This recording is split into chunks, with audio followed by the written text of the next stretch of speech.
tere Reimo, äsja lõppes Mart ja Martin Helme kõnetuur Ärka Eesti. Millised on esmased muljed ja kas jäite rahule? Jäin küll jah, selles mõttes, et kindlasti on see väga oluline asi, et sihukest asja tehakse, et poliitikud tulevad ise inimeste juurde ja räägivad nagu otse, et mis on nagu murekohad ja võib-olla selgitavad nagu olukorda täpsemalt, et paljud inimesed on, kes nagu võib-olla annab see mingisuguse tõuke, et jõuda nagu õigete otsuste ja õige suuna peale.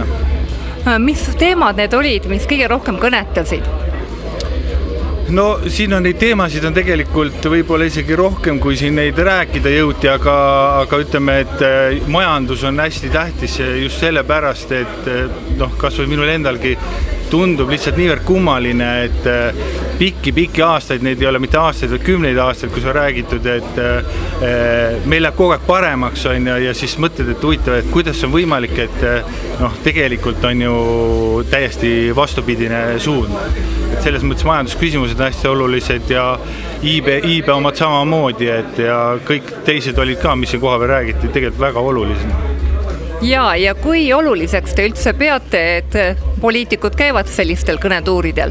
No see on väga tähtis selles mõttes, et kui jätta käimata, siis selle kahju on palju suurem kui see, et käiakse ja räägitakse, et see on kindlasti inimestele väga oluline.